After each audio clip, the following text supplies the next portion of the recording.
Good morning, everybody. Happy Sunday morning. Hope everybody is having a great weekend. My name is Scott Morganroth, the Motor City Madmouth, and we are doing the professor and the pupils. Let's add a little S to it, but we got a great crew, and this will be the regular crew.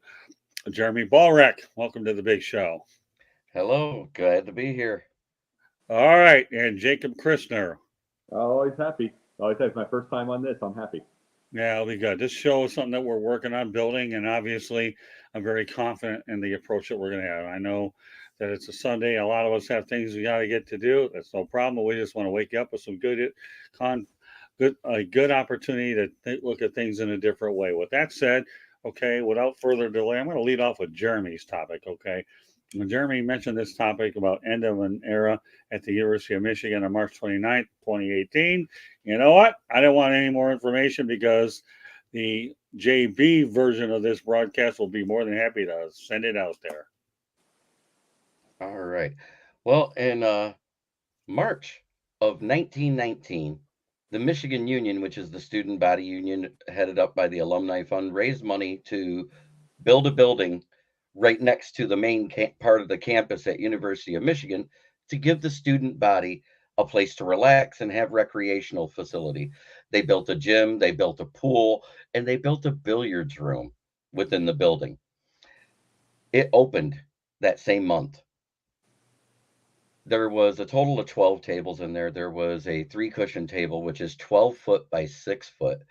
There was six 10-foot tables and 5 9-foot pool tables, plus a foosball table and all the other little amenities, little tables where they could set their drinks or play cards at. They would do different tournaments throughout the weekends to keep the students active during the semesters. And I had the I had the distinct pleasure and disheartening task of helping a company to tear down those pool tables because they were turning it into a media center. It was the second oldest active billiards room that was in America at the time. The only one older than that is the one at the Kentucky Derby. It's Yeah, it's too bad. You don't really want to mess with tradition. By the way, you can go ahead and be the chat room spokesman, Yep. Jeremy, before I go any further. Donkey Kong says, "Do y'all talk Lions?" This is kind of an outside the four sports type of show. We're trying to broaden our horizons. I just put it on there because I'm a guest. I'm one of the members of this show, so I put it on my platform because I need views. Okay, next one, and then we'll start commenting around the horn here. All right, Ranger. go ahead, Jeremy, read it. Oh, Wayne Shirk says, "Good morning. Curious if Levi O is performing well. I'm not hearing he is still injured. He has been playing with the 2s and 3s. He's not injured. He is on the field." All right, so if you want Lions news, Jeremy will go out of the comfort zone to answer those questions. All right, let's talk about the subject at hand. First of all, billiards is a game that we all grew up with. I used to enjoy shooting pool. I really did. It was a lot of fun. You know, this is just a very unique story, and that's the purpose of the show is to come up with off the wall stuff. So, I mean, as much as I have a passion for billiards and pool tables, you're talking about a guy that's been in a lot of media centers. And obviously, media centers in the University of Michigan are big in terms of the revenue cow that you have there. But you still hate to see these kinds of things go. You really do. And hopefully, at some point, we'll be able to get billiards guests and things like that. Go ahead, Jeremy. Well, this pool room has hosted people like Minnesota Fats and Willie Moscone promoting it before. It also has had plenty of pool players that were from Michigan and around the country that became semi-pro or amateur tournament players. And the growth of the sport died when it went off of the main networks. Remember when it used to be on Wide World of Sports on Oh, ABC, and yeah. it also was on ESPN? It seemed like 3 nights a week before they got into what they are now, the 4-letter sports network, I like to call them. But Right. well, let me say this. I love pool myself. I played a little bit in my time. And I've known about Willie Mosconi and so the fast. I've even watched old videos of them on YouTube. That's one thing I love about YouTube. Watching all the trash talk between, well, I'd say the 99% trash talk of Fats and then 1% of Mosconi just slapping him down. I enjoyed those times. See, the thing about it is though, when you're looking, and I am completely on your guys' side. Having an older dad like I did, I like tradition in my own ways too. But I've also been talking about on Pundit how things constantly change. And when you're getting videos of Mel Tucker showing the new locker rooms and new media and new things, everything to the kids from Michigan State, when you're showing Deion Sanders at HBCU before he went to Colorado, showing all the flashy stuff that they have, when you're hearing that Oklahoma State has the women's softball has a new $32 million facility. When you're hearing all these things and you see the videos of it and you get all this kind of stuff, everybody feels like they have to have a competition to it, a competitive thing. And considering pool used to be huge, if pool was still the same huge, especially with YouTube, that it was back then, I don't think this happens. But when it's not that huge anymore and it's more of a tradition thing, and there's a lot of competition to the media world, and you got a book on this, Scott. Right. These things are going to keep, and the thing is, we're going to keep losing more and more traditions. We're losing Soldier Field in Chicago, Right. and we're losing that. That's a 55, 60-year-old tradition. That's going out. There's going to be more that go out. It's just the way of the world, unfortunately. I wish it wasn't, but the thing it isn't that that they're hating on traditions. It's the fact that these traditions aren't popular anymore.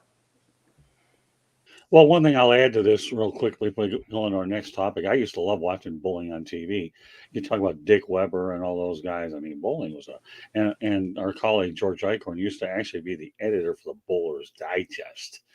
So, you're talking about sports that are down to earth that a lot of us used to play, billiards and bowling. I mean, but that's but it is what it is, and I think it is. I used to enjoy loving watching Willie Mosconi and Minnesota fans. These guys were characters. They were just pool players, but they were characters. They really They were they were such characters that Jackie Gleason played Minnesota Fats against a fictional character called Fast Eddie Felson. And speaking of which, that big pool table they played that straight pool on, were. that Right. was actually in the Kentucky Derby's pool room. That wasn't in the one that they showed the outside of. It was a different pool room because it looked better. I think what's so interesting about this topic that you brought on, Jeremy, is we're talking about pool tables in bigger venues is what we're talking about. That's the one thing I want people to get out of this pool table. You can insert it in your basement and you can insert it in your sunroom or wherever. But now we're putting it in places like the Kentucky Derby, Michigan, and whatever. And it's just a great way to relax, is really what it is. But then when you add characters along these lines, and it's another animal. But I Hmm. really like this topic. I think it's a very enlightening topic, Jeremy. And It you brought up really. Jackie Gleason. That was my dad's absolute favorite. And it's like I'm probably one of the younger people to ever know full-fledged Jackie. And it's like, and you talk about a guy who he knew how to play pool. He had 23 albums, didn't know how to read a note of music, didn't rehearse anything. He just winged it all his life. Same with pool. They used to have these little gold buttons that from the school that he went to, and the kids would bet him, and he'd take the gold buttons and sell them at the pawn shop to get money. And he used to do it. He used to play him at pool and that. He was that good. And the thing is, he used to have his own train for parties to go to Miami. And it's like these are Right. stories we can't get anymore because way too many people are way too interested online and what's going on Well, instead of hearing Jackie the Gleason. stories. Yeah, Jackie Gleason used to do a lot of his shows here in Miami Beach, and he was really huge in South Florida. So Yeah. really good topic, Jeremy. These are the Thank you. kinds that we're going to continue to work on. All right. Well, this one isn't one of those rare topics. This is a trending one. Okay. Oh Let's boy. So we'll just continue with the Michigan theme a little bit longer. The Michigan Wolverines will be benefiting immensely with the collapse of the Pac-12. They'll be adding UCLA, USC, Oregon, and Washington. So felt like it's something I wanted to bring into the show because I have two opinionated co-hosts here. So Jeremy, go ahead. Well, now we have the Pac-8. We may have I mean, less than that. and I guess Arizona State and Arizona, and there's another one that's ready to leave too. So that'll take it down to 5. Well, So, Utah. oh, in Utah, yep. But and then the other side of it, you have to look at the ACC, because they're in talks with both the SEC and the Big Ten about moving. Florida State and Clemson are in And don't talks with forget both of them. don't forget Miami, Jeremy. That's a Oh, wild Miami card. more than likely is going SEC because they're a strong enough school and a strong enough recruiting class to handle the SEC. Okay. I think that's why FSU and Clemson are thinking about going to the Big Ten, because I don't think they can compete in the SEC with the top heavy talent. Me personally, I'd love to see Miami go to. I'd like to see Miami join the Big Ten. So Michigan and Miami. But continue your thought, Jeremy. All of those brands, they have their own networks. And what happened is the Pac-12, or the Pac committee, I might as well call them now, because they're not the Pac-12 anymore. USC and UCLA are gone as of next season, right? Correct. So they presented Apple TV as their sponsorship deal, whereas the Big Ten has their own network with their own set of sponsors and everything else. You know what? What sounds better? Your own network that's not owned by another network, or getting paid by a streaming service that has to earn more sponsors because it's still, Apple TV is really still in its infancy. It's only been around, Right. what, 3-4 years? Right. And Big Ten Network's been out for almost 10 now. Oh, they've been around a long time. Yeah, Remember I one mean, thing. I'm just, Let me add to this real quick, Jeremy. Remember one thing. Washington and Oregon are getting half the compensation that the regulars are getting, but that half the compensation is more than what they would have gotten on the Apple Plus format, which, by the way, Jeremy, I did mention that in my book, but I'm glad that you talked about it tonight. Go ahead. all right. And Lions 1960 says, grandfather taught me to shoot pool on an old rotation table, LOL. It's funny because I hear people say that they didn't like pool rooms because the pool tables were harder to play on. And I can give you the exact reason that is, because they used to build them all to a set standard. And the bars back in the old Western days, when they had their pool tables, they were struggling to get people to want to play pool because they were struggling to make balls because the pockets were tighter and cut at a different angle that made it so you couldn't rattle it in. So they came out with the traditional bar box, and I think it was the late 1800s, early 1900s. That's when Valley pool table came into existence. And they widened the pockets in the corners by a half an inch, but they narrowed the side pockets by a quarter inch. Right. And that's why the side pockets were considered the hardest ones to shoot on, and the corners were the buckets. Okay, let me add one thing before I turn over to Jacob. I just want everybody to know that Professor and the Pupil is being broadcast around the world. The audio version of the show can be heard on iHeartRadio and Spreaker. Also, please hit the red subscribe button on YouTube, South Florida Tribune. We're striving for 1,000 subscribers. Please also comment, like, and share the show. Want to be a guest? No problem. Just participate in the chat room or send your ideas to southfloridatribune@gmail.com. If you want to advertise cost efficiently, call me at 954-304-4941. We broadcast live on Facebook, LinkedIn, and Twitter. Our website's www.southfloridatribune.com. Our Twitter is at Tribune South. Candy Ebley is behind the scenes.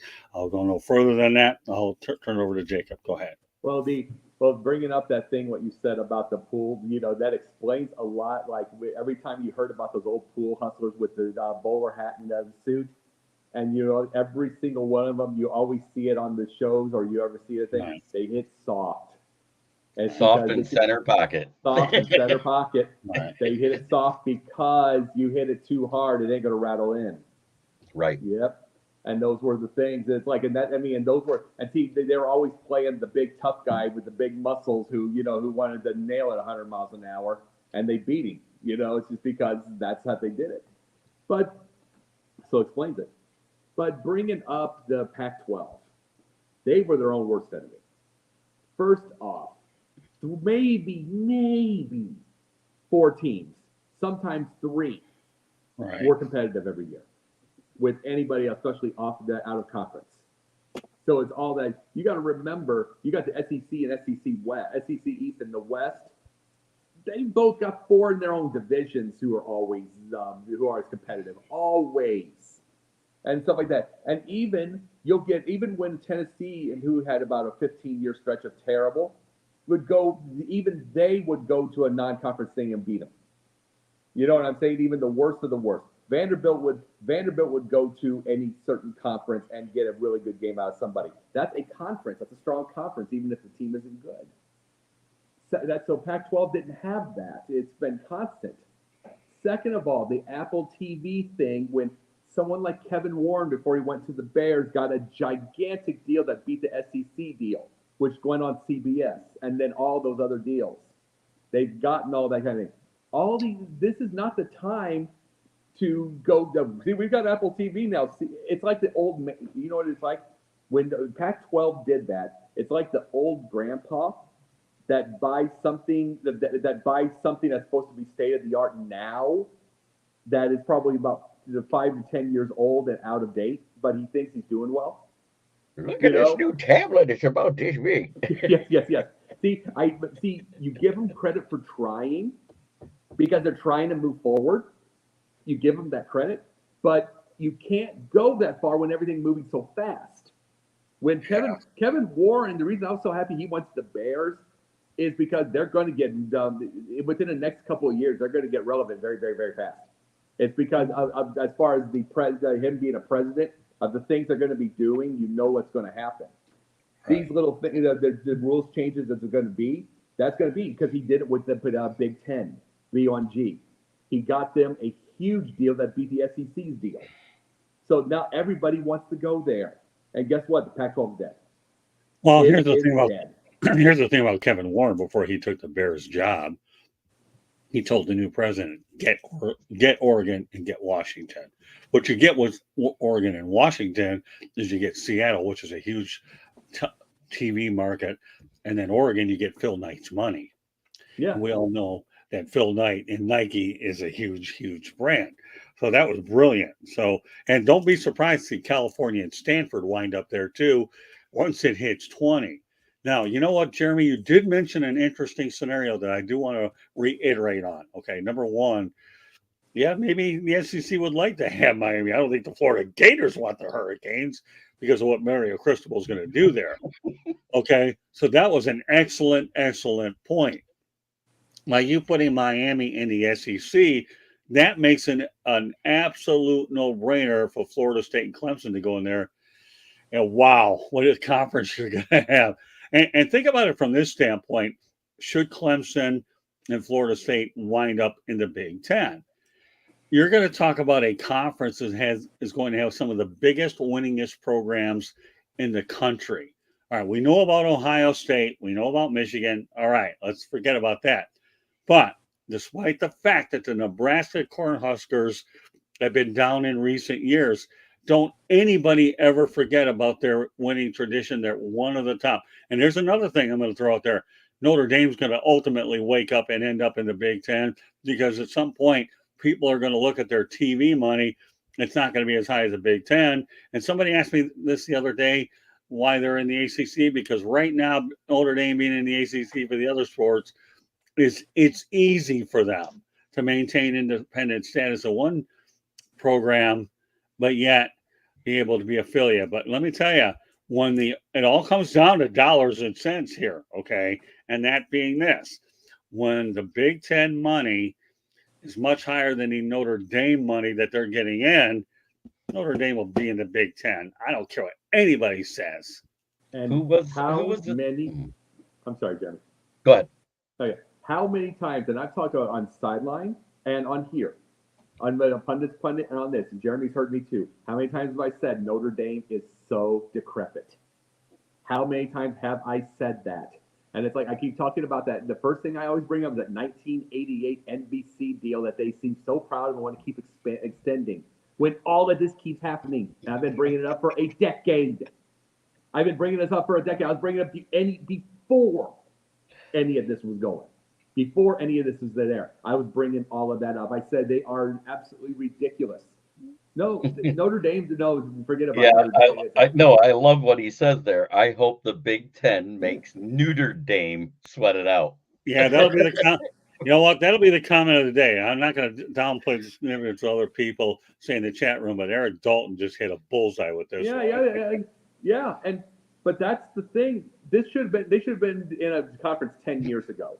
It's like a Notre Dame. No, they should have been at conference 20 years ago. What are you talking about? No, but I'm just saying 10 years when I started this. This is the thing. When they have had two good coaches, I like Marcus, by the way, Marcus Freeman, by the way. When they've had two good coaches, they've been to 4 playoffs, and they get absolutely stomped every time. This is the thing. Then their whole thing is, well, we can make the playoffs. We're getting close. Yeah, and I give Notre Dame credit. They will face they're independent. They will face teams from everywhere, and they beat them some of the time. Actually, I'd say most even, because remember they get 10 wins.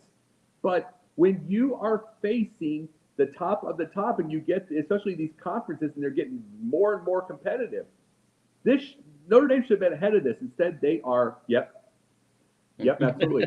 It's like they should have joined a decade ago, and that's when I started. And you say 20, but it's like they should have joined. They've been so proud that stupid NBC deal, which is relegating them to stupid Peacock, which is fighting. Which that means they are fighting WWE for clicks, which is a different type.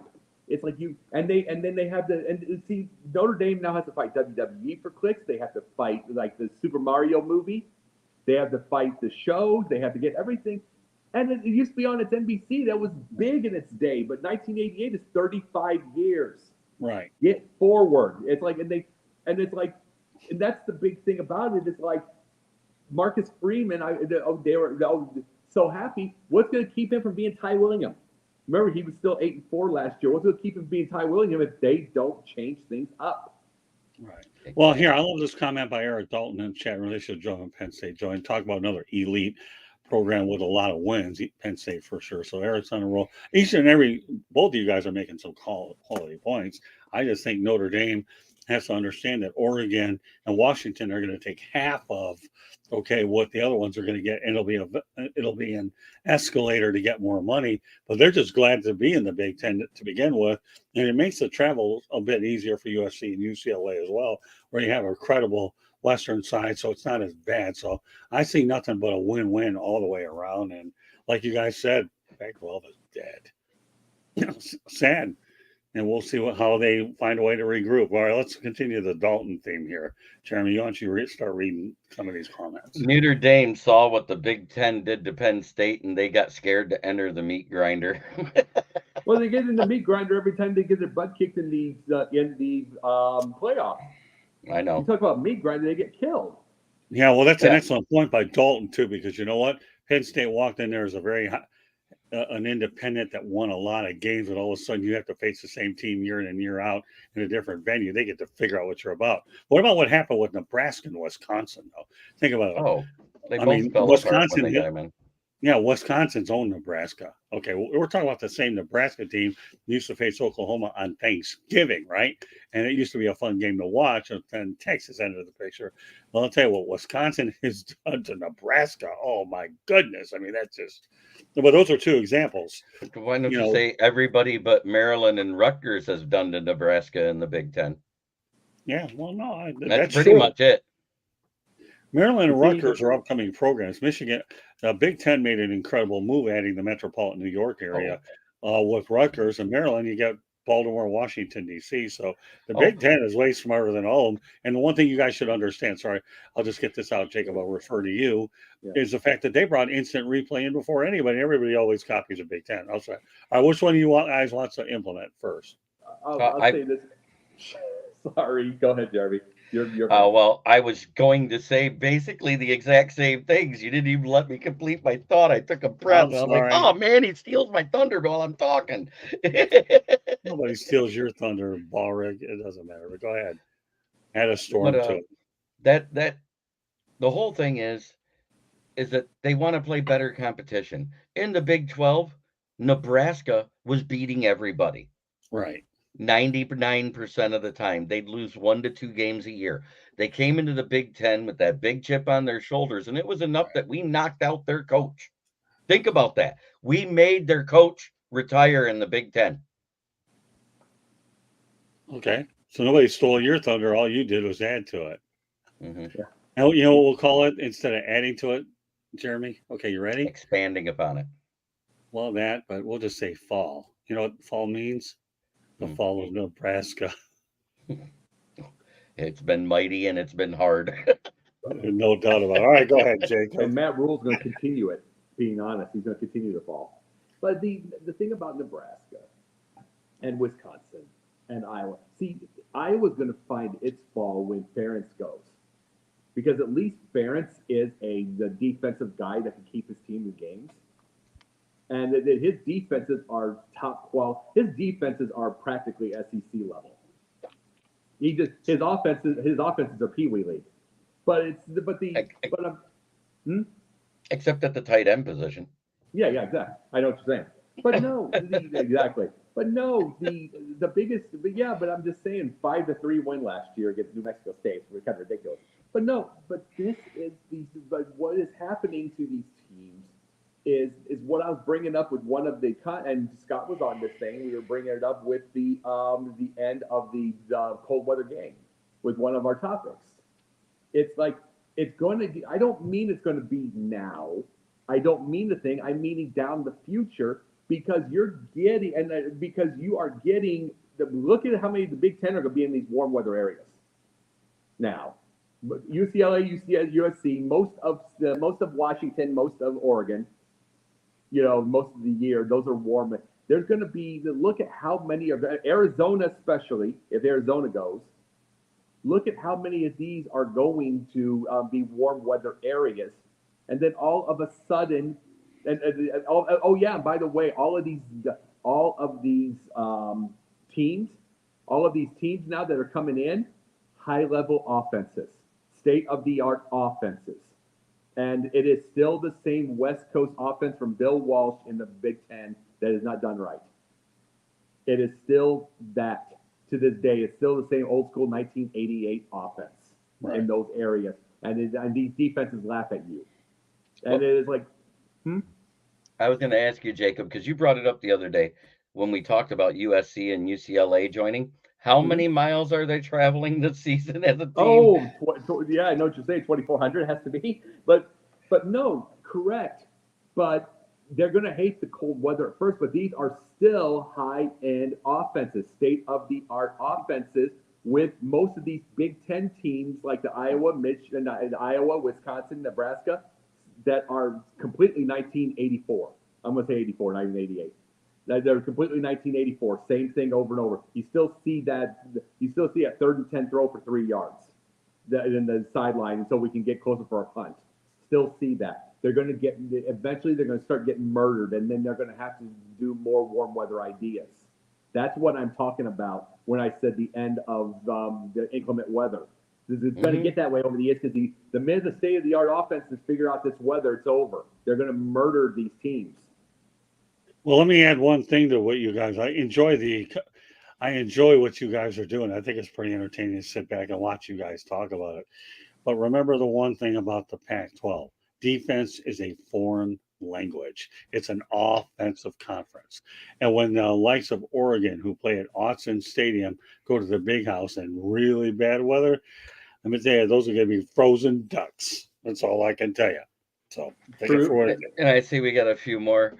Eric Dalton says Rutgers and Maryland were a genius TV ratings and recruiting move. It wasn't about the teams, but the audience. And he's absolutely right. Lions 1960 says, yes, Eric, I was thinking it was more about the future money. TV money rules the day is his next comment. And then Eric Dalton says, they're packing their bags is the new they're packing their bags 10 is the new conference name. Keep going, Jeremy, on a roll. And then curious how these warm weather teams will like it in Michigan late in the year. They won't. That's the short answer. They don't play defense. They have a great offense. It's going to be a high scoring game, and it's going to come down to what wins games? Defense. Yeah, well, I'm anxious to see how it works out for USC and UCLA playing in November and December in the Midwest. All right, I let's keep it do rolling. think they're going to get used to it eventually. Yeah, well, not right away, but I think Tom Brady, the way he would every time there'd be a snow game or a really, really, really cold game somewhere in November, December, or blah blah blah, and there he goes for 380 yards and 3 TDs. He did it every time. The guy's from California. I know he played Michigan for the college, but I mean he was from California. It doesn't and at first UCLA and USC are going to struggle, but eventually it's going to get figured out, and then their offense is going to come away. They're going to get to that, and then that would say the end of the inclement weather is going to start probably a decade down the road, 8 years down the road. Okay, Jeremy, continue in the chat room. Brian Three Cushion comes in and says, "Good morning, guys. Make sure you go back and watch the beginning, Brian, because we talked about the end of an era at the University of Michigan from 2018." All right, back to Dalton. And Eric Dalton says, "Lions, exactly. I will give Notre Dame credit for introducing this first." And of course, Will Vogel. Good morning, gentlemen. Good morning, good sir. Good to see you again, Will. All right, so any closing thoughts on what we just talked about? I think we pretty much beat it like a dead horse. Well, no, the dead horse has a skeleton by now. No, let me tell you, this horse is alive and well. It's just depending on what pasture it's going to be walking in. All right, well, and that's a great comment by Eric. Is when they go west, I'm actually more worried about how cold weather teams will handle the heat. Okay, well, you look at it from both sides. All right, we have one more topic with state-of-the-art offenses. I'm sorry, repeat that again. I said with state-of-the-art offenses. Remember, the state-of-the-art offenses they're going to get accustomed to the cold, but the defenses you're going to have the heat, and they don't have an offense to keep up. One more comment. I love the way the chat room is going. Show you this Sunday morning thing isn't a bad thing, is it, JB? No, great show, guys. All right, one more topic I want to get to, and it's part of the theme of what we're doing here, is this. We're going to talk about the NASCAR Hall of Fame. Welcomes 4 new members. Jimmy Johnson, 93% of the modern era votes. Chad Knaus, 81% of the modern era votes. Donnie Allison, 53% of the pioneer votes. Janet Guthrie, landmark award. So, all right, I'll go around the horn first. Everybody has an opportunity to speak on this individually. What are your thoughts, Jeremy, about the 4 latest members of the NASCAR Hall of Fame?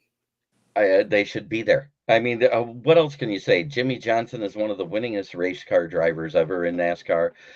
Chad Knaus, he was a crew chief, right? Yeah. Yeah, was he the crew chief for Jimmy Johnson, or was it Jeff? Yeah, Gordon? as a matter of fact, I think that's a good correlation. Good point. So yeah, so he's the guy that put the car together and the driver that made it win get in on the same year on a first ballot. I think that's amazing. And then the Pioneer and the Hallmark, the Lifetime Achievement one, those guys belonged in a long time ago. They were a part of the beginning of NASCAR back when it was mostly dirt tracks. Right. And then they were converting to asphalt and cement. People forget that this started on the beach. Daytona 500 was the first race, and it was on the beach. Them running basically sandrail race cars. I've seen those races too. They're on YouTube. They're fun. One more, Janet Guthrie, landmark award, long overdue. I think Janet Guthrie was so important because without her, there would not be any Sarah Fishers or Danica Patricks and some of the other young ladies of entered sport. Okay, any thoughts on that before I turn over to Jacob? No, that's great. Okay, Jacob. Think about this. Some of those races were also convertibles. So that sand race, the sand's in your eyes while you're driving. That's what it's going to be flying on you. And just think, back then they didn't have those big racing suits that Velcro up underneath the helmet, so it's sand in your shorts too. No, you're kidding me? Slacks and shirts with no protection.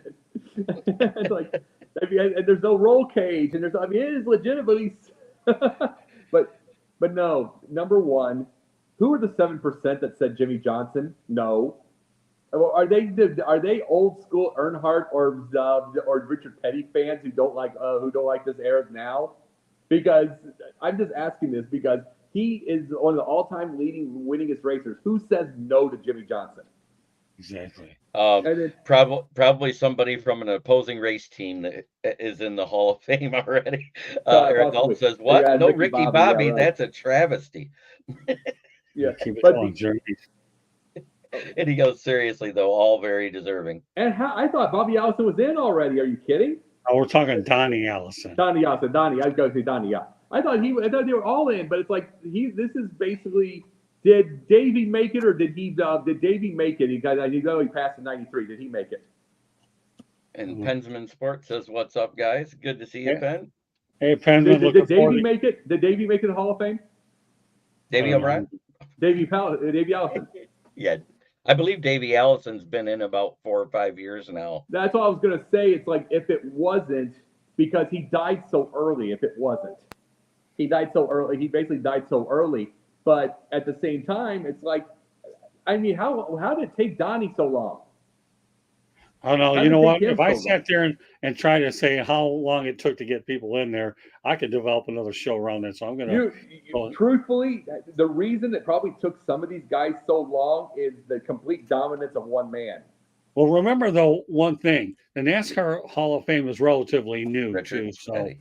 Yeah. So so I don't know whether it's long or not, but it's a relatively new Hall of Fame in Charlotte. So I'm going to kind of leave it there. I do want to add another footnote, which is interesting though. Today, ironically, the NASCAR Cup Series is at my old track, Michigan International Speedway, and I used to cover 2 or 3 events over at the Irish House. Unbelievable! I saw the inaugural US 500 there when IndyCar started to break up, which was cool, and they used to have 2 NASCAR races, and then they even had an IndyCar race in the middle of July. I can remember 4 summers for which I would go to 4 races, and I love that track on the Irish Hills. I really, really do. All right, what are you laughing about, Boric? We got a couple chats. The second one is the one I'm laughing about. But do Lions 1960 first. I have a leather jacket signed by Rusty Wallace. He used to love watching Rusty and Dale Earnhardt Sr. duke it out, LOL.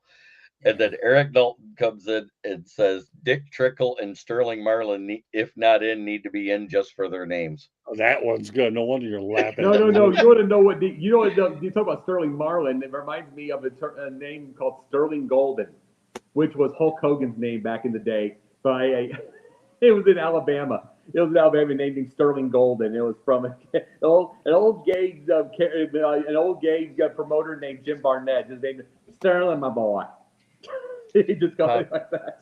Are we doing any parting shots today? I don't know. You know what? I'm going to tell you what. Here's what I'm going to do about the parting shots, Jeremy. And I'm going to do this with the ultimate candid reaction that I can give anybody that's watching. Only if Jeremy Ballrick has time, because we know his Sundays are busy. No, I just wanted to get it started. I don't know. Hey, you know what? This guy's Sundays are busy. Oh, by the way, you know what, Jeremy? I have a book to proofread, so don't think I can't help it if I'm so darn excited, okay? And I just can't hide it. Isn't that the Pointer Sisters song about talking about my book to my 2 biggest friends? Okay, so if I have to apologize for doing that because Jeremy's busy on Sunday. It was wait. No. The conversation went on for more than just big about deal. You know what? Here's the reason why that conversation went on. And you know what? We can join. I'm having a friend say for a heart attack. I'll come to join the grandma, but not until after the book is published. But anyways, and the reason why, hear me out, okay? The reason why that conversation went on is because we have a guy on this show called Jacob Christian. Ever heard of him? He's a pretty good guy.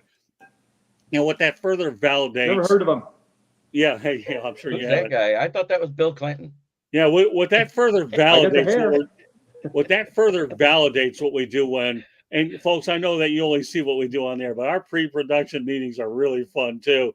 It just shows you the growth of what we're doing with the different numerous platforms. And we love discussing this early with one another, because when you consider where we started versus where we're going, and now that I'll be able to market all platforms with the upcoming book that I'm working on, this is good stuff. I love to bust Jeremy Ballrick's chops. I've never had more fun busting a guy's chops, because you know what? Of all the people that I've stuck in that book, this clown's got more time on it anyway. So, because he's a product of the system is what he is. And now I'm not joking. Now I'm in serious mode, okay? Just like you, okay? But that's the whole thing. So when I love to have these little extended meetings, I have to let Jeremy know Do you want the parting shots? Do you have a Yes, little I extra time on yeah. Sunday? Yeah, Then Dad, yeah, I want I'll it. give it to you under the following condition, okay? Then I don't want to find you over at Sinai Hospital in the baby room where you're whining about a little extra time on the free throw when we're all having a lot of fun. Because you know what, Jeremy, I'll say this as a brother, you're the most coachable human being on the planet, and that's why you have a whole lot of stock. And if you decide to cry, I'm a little too far away for your tissue, so don't worry about it. So That's Oh, yeah, why I you're got the you. make sixth man. Jeremy That's why Ballrick you're the sixth realize. man on the bench. I just want to make Jeremy Ballrick, because we are brothers. We have a lot of stimulating conversations. We do that. If you want your earning shots, you have to earn them, but we have to make sure that the whole thing is a whole lot of fun so that we can all joke around and have a good old time. Because you know what? Whether it's a Sunday or the other 5, 6 days, we're all here to have a good fun and entertain you. Jeez, look at the stuff in the chat room. So, Jeremy, now that I've got my piece out, that probably made you feel like, dropped you down a couple pedestals. Then again, Not you're really. unflappable anyways. At least I put a bunch of FYIs that'll make his Sunday a whole lot better while I start getting into. So let's go ahead, Jeremy. I've said Yep. my piece. Now you're going to take care of the chat room. Does Kyle Petty get in because of his name also? More than likely, as the son of Richard Petty, I bet you he does get in. He has won a few races. He never won the cup, though, did he? No. Nah, you know what? We disagree. I don't think Kyle Petty's going to get it. Go ahead, Jacob. Okay. Jacob? Well, so did you want me real quickly? Since my first. Okay, read that before I go, Jeremy. Okay, I met the Intimidator at Briarwood Mall in Ann Arbor, Michigan. I was at Foot Locker trying on shoes, and he sat down next to me to try on shoes. We chatted about 30 minutes. Cool as hell. That is awesome. Yeah, that is pretty impressive. And Candy Ebling agrees with me. Parting shot. Yes, please. Well, we'll do Okay, that. you want me to get started on the party shot? Let me get Wait, this. there's one more. Oh, no, wait, I got one more before we go into parting shots. Okay. Pensman Sports says, I thought it was Vince McMahon.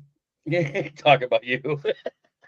There you I go. know, Boy, look at my I'll tell hair. you, the chat room is on fire. I I'm looking can't at my believe hair. it's Go ahead, Jacob. All right. The big thing that I talk about with this right now is I'm Mike Tomlin. This is my parting shots here. I am. Last year it was completely in vain, obviously, and I knew it would be completely in vain. I would say on Twitter and all the other places, I wanted Mike Tomlin as coach of the Chicago Bears.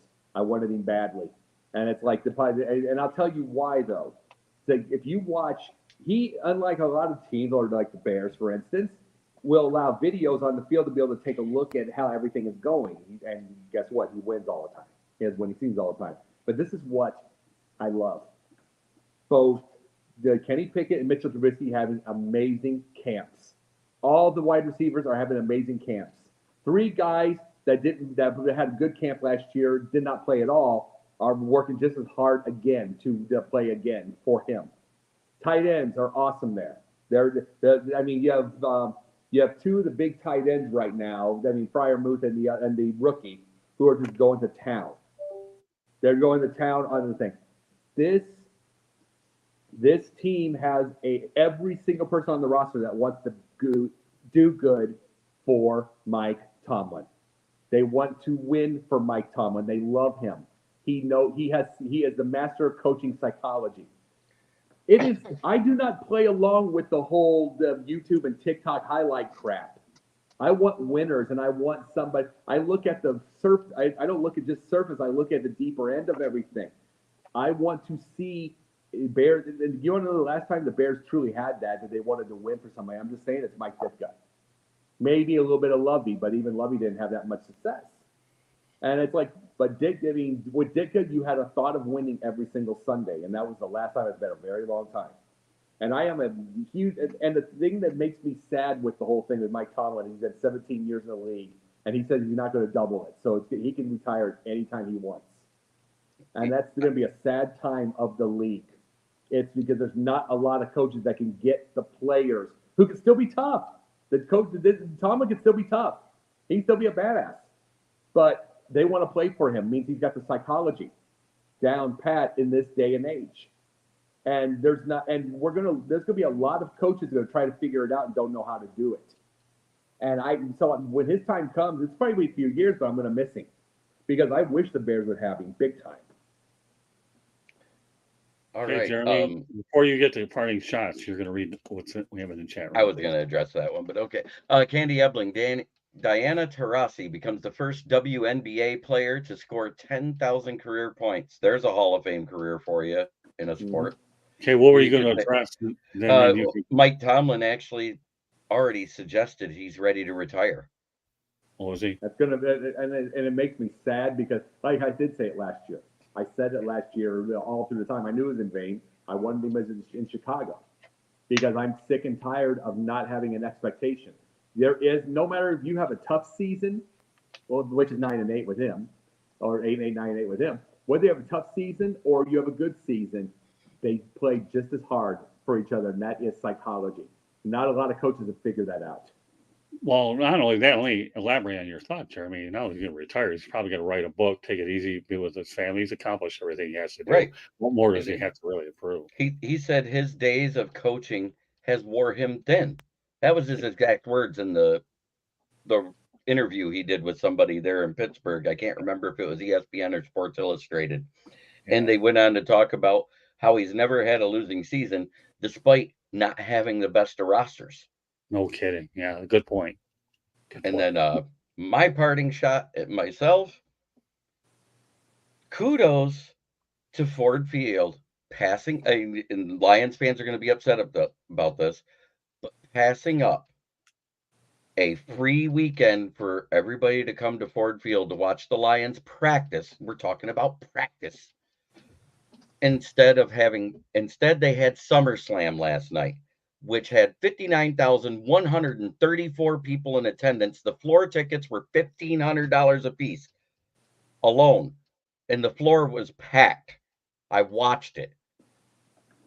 It was a great, well done, well informed, and you have to give kudos to Lions president Rod Wood for lining up these type of events at Ford Field, because that is the reason why we've had money to invest in the facilities at Allen Park, is stuff like this.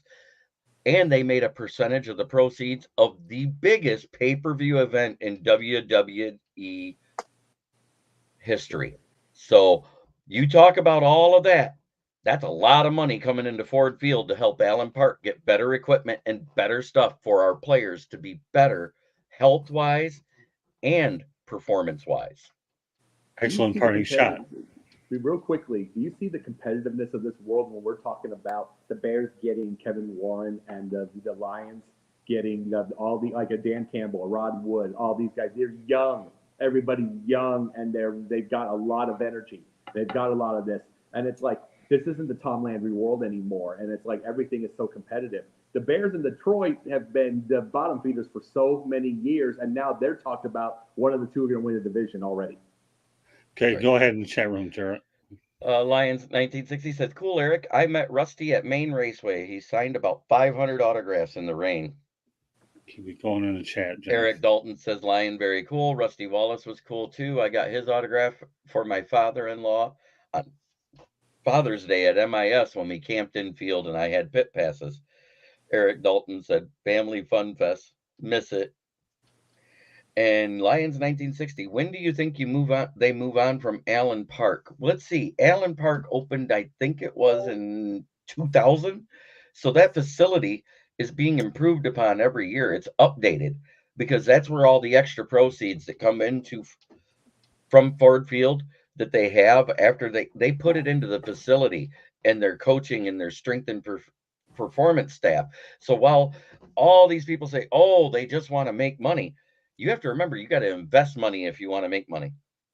Yeah, the one thing I'll say about that too is the Lions aren't one of those organizations that like to move around a lot. Remember, they gave the Silverdome every chance to retain them until all else failed. They had to make the move, where other teams would be really quickly to do it. So the Lions aren't really good. I don't see them leaving Allen Park at all. I've been to that facility one time. It's a really great place. You might use a little bit of updates and modernization, but they're not going nowhere. All right, my parting shot is this. I mentioned this earlier in the show, and now I'm going to bring it to the forefront. Before I do that, I'll let Eric get his shot in because I know exactly what I want to say. Go ahead. Eric Dalton said rumors were swirling about a move from Allen Park, but nothing has traction yet. Yeah, when it comes to rumors, and I'm going to adjust this on my end because this is a lot of the guys from my channel chiming in. And don't forget to go over to South Florida Tribune YouTube channel and subscribe there, because if you ever want to be a guest and as active as you are in the chat, Scott will make it happen. That being said, I miss him being at SVSU, because that was when it was fun. It was free. You'd go up there, you'd watch them play on the Cardinals field, and it was in the center of the state. Saginaw is more middle located than Detroit, so the people up north would get a chance to go see their favorites. I mean, I got to see Herman Moore, Brett Perriman, Johnny Morton, Scott Mitchell, Barry Sanders, Kevin Glover, Lomas Brown, Mike Utley pre-injury. All right. Well, they also have dorm rooms up there too, so the players can stay. And I thought it wasn't so bad as well. So yeah, you know what, Jeremy, I'm totally in agreement with you about Saginaw Valley State University for sure. So, so hey, by the way, Eric, those words are very appreciated. I really enjoy your input in here. God South Florida from you are awesome. You know what, Eric, you're awesome. I just do the best I can to keep it together. So we bring on classy individuals like yourself. All right, my parting shot's pretty simple. I kind of went out there, alluded to it earlier. Now I'm going to bring it to the forefront. NASCAR, I realize you like to go out there and expand to different markets, but there's one market that you don't limit to one race. Albeit, I know the attendance has been down lately. Okay. Michigan International Speedway must, MUST, have 2 races, period. I don't care. Again, I talk about all the memories I've had. It's a great track, but this is the Motor City. Okay. This is where a lot of it all began. I realize you're trying to get but don't scale back here. And as far as Indy cars, you know what? They should have that July race. Everybody look forward to it. I realize the Detroit Grand Prix is an opportunity to bring in Indy cars. I also realize it's an opportunity to get IMSA, which is great because they're really excellent open wheel organizations. But let's get back to business, NASCAR. You need 2 races. And I agree. You need 2 races in June and August. I can remember over Father's Day weekend in June, it was great to go to. And in August, I enjoyed having racing in the middle of the summer. I really did. And you know what, Lions 1960, you're under the GMTA stand for Great Minds Think Alike. Agreed, MIS should always have 2 races. So, Eric racing Dalton popped in for you again. Oh, yeah? Yeah, he says, because he addressed me, but it's to your comment. Oh, classy. It says classy. He doesn't know me, does he, Jeremy? Just kidding. I try. Well, that's okay. Auto capital of the world, only one race. Yeah, I'm with you, Lions 1968. Yep. They need to. And I mean, think about it. You had Ford start in Detroit. You had GM start between Flint and Detroit. Because Buick was created right here in Flint. That's why it's called the Buick City. So the fact that there's never been any type of automotive race except locally here in Flint, Michigan, that's kind of disturbing too, because at one time we were in the top 50 in populace. Right. Well, one of the reasons I created the Professor and the Pupil was to give other sports outside of the 4 major sports an opportunity to get publicity. So this is the blueprint that we've created for this show. So the NASCARs, the billiards, bowlings, and whatever, wrestling may eventually get involved at some point or another. This is exactly why this show was created, for that particular purpose. So yeah, MIS. NASCAR, let's get it figured out. You need 2 races back at MIS. A great tradition, great history. Hopefully they'll get it back. I don't know. Not me. I'm not holding my breath, but no one thing I can say about NASCAR, you're not taking away all my great memories there. I had a chance to do my first solo interview with Richard Petty. It was unbelievable. But I got a lot of interviews at MIS. That just happens to be the one that stands out. So great. Go ahead. To expand upon the whole MIS losing a race, think about what it did to the economy of that area. Oh, yeah. The amount of revenue that it generated for that area, just in hotel and food alone. You're not even talking about gas and the logistics of it. Just in food and hotel rooms alone, that place would pack in almost 100,000 people, I believe it would carry there with the infield. So anybody that didn't have an RV had to stay in a hotel, right? Yeah, well, why don't you elaborate on Eric Dalton? His latest. There is a reason they only do one race at MIS. It has to do with the lack of direct access to MIS, lack of lodging nearby.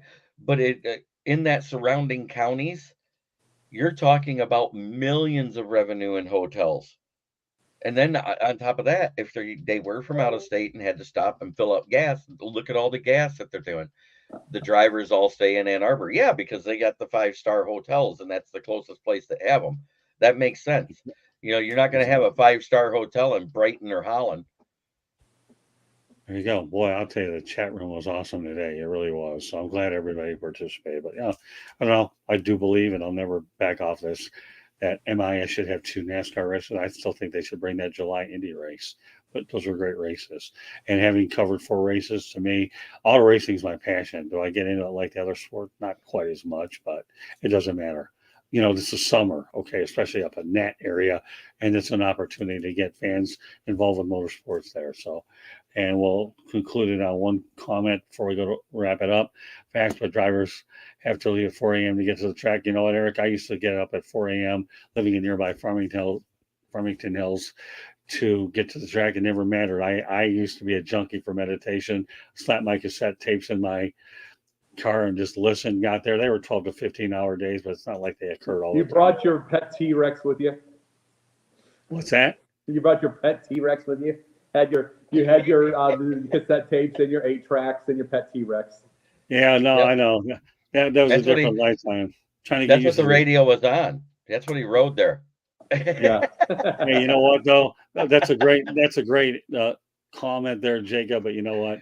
I could sit here and meditate with cassette tapes back and go interstate. But so for me to go from Farmington Hills to MIS was a walk in the park. So Yeah. great show today. I'm telling you, I loved everything that we brought. For those of you just joining us, we began it with the one topic that was intriguing. We talked about the end of an era with Michigan and the Billiards, and then we talked about the Michigan Wolverines and the latest 4 members of the Big Ten, and we wrapped up with NASCAR. A little variety across the board. So with that said, we're going to go ahead. Scott shops at Fossil. I don't really know what I shopped at back then, Eric. That's a shot at you about being old. Yeah, well, that's okay. Hey, Eric, that's a very deserving shot about me being old, but you know what? I have no problem with it. Cassette tapes were the way to go back then. I don't know how old you are, but cassette tapes work for me. What am I? What am I? No, I don't know. Oh, okay. Okay, but anyways, Hey, Eric, that was Pee Wee okay. Herman, my Pee Wee Herman tribute. Yeah, look at these guys. They're awesome, man. Let's go here. All right, well, you all have a good one. Raining in Twin Lake, Michigan today. All right. Raining in Burton here. Oh, is it? Okay, Yep. what do we got? Great show. God bless you all. Yeah, bless you too, Eric. And he says he's 53. Guess what, Eric? I'm Same 60. age as me. There we go. And here we got a new one here. Giselle, Missouri. I'm an old bitty granny, double nickels, 55. Look at this. I'm getting all these ages in here. And I'm still older than all of you. August 24th, I will be 45 years old. And he's just a baby. Yeah, you're the same age as my partner, Dr. Edwin Hernandez. That's okay. Yeah. All right. With that, call me Vincent Man all you want. I'll just keep doing this. Yeah. Well, I don't care to get underneath my mug. All right, Jacob, why don't you go ahead and lead off, let everybody know how they get a hold of you. Well, the Monday nights now is Sundays is here. Mondays is our new show Off the Top Rope with Denzel the Snipes and I. We're talking about pro wrestling. The first show is going to be about SummerSlam. And I love all these old ages. Let's see. Wednesday nights is going to be Sports Exchange and Confidential from Sideline Sports. Thursday nights is the new Pundit Time. Right. So we're getting on Pundit Time. It's going to be here. So we got it with the typing right here, and then also I am on TikTok as Jake the Pundit 1. I'm on Twitter as Jake the Pundit. I'm actually growing my TikTok views, so the things are building up right now, and I'm also working on a couple of movies right now, getting some ideas. And of course, now we've added Jacob to our crew here on Professor and Pupils. been a pretty good synergy for the first time with the three of us. Obviously, as we continue to develop as a group, we'll continue to build more and more chemistry. But I thought today, for the most part, was pretty good. But I'll let my biggest critic, Jeremy Ballrick, either call me out or whatever he wants. He has an opportunity for a free shot if he really wants it. But the only thing he's going to find out is the hat stays on. It was all right. Okay. But that being said, you can find me on the SouthFloridaTribune.com and the South Florida Tribune YouTube channel, because I'm on every show where Scott needs me any day of the week. You can also find me on my channel, Kneecap Biting with the Detroit Lions, where I have the NFL Roundtable talks, the Lions Fan Cave chat, and also now Lions Talk with Jeremy Ballrick, which is my solo show. And you can find me occasionally on Sideline Sports or Let's Talk Sports or anywhere where someone wants to talk football. I'm there. Very good. All right, let me go over everything one more time, just so you know that Professor and the Pupil is being broadcast around the world. The audio version of the show can be heard on iHeartRadio, Spreaker, or wherever you get your podcast. Please hit the red subscribe button on YouTube South Florida Tribune. We're striving for 1,000 subscribers. Please comment, like, and share the broadcast. Want to be again? My goodness, look at this chat room today. It's awesome.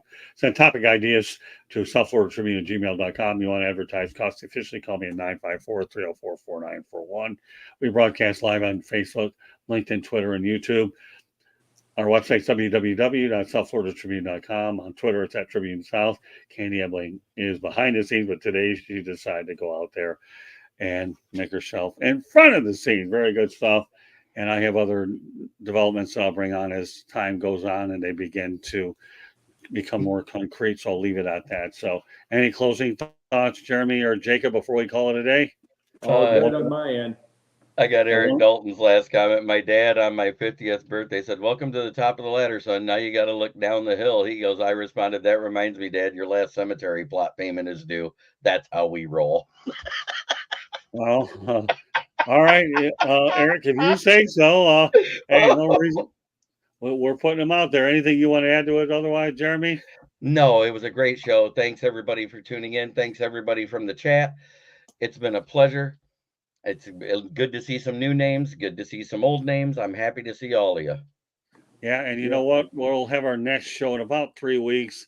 Obviously, Jeremy has something he's doing next week. I'll be returning to Detroit, by the way, in less than 2 weeks, which will be good. So we're going to, and then obviously as the momentum picks up for this show, we'll continue to include more episodes. But you know what? This has been a whole lot of fun. And Jeremy and I, when we created this whole thing, knew the potential was there. And on a day like today, every one of you out in the chat room made us all look like geniuses. And we've got a lot more in store. So one more time, on behalf of Jeremy Ballrick, Smoking Jeremy B, and Jacob Christer, my name is Scott Morgan, the Motor City Mad Mouse. Thank you for joining us on this edition of Professor and the Pupil, and we'll catch you the next time. Good afternoon and enjoy the rest of your Sunday, and thank you for joining us.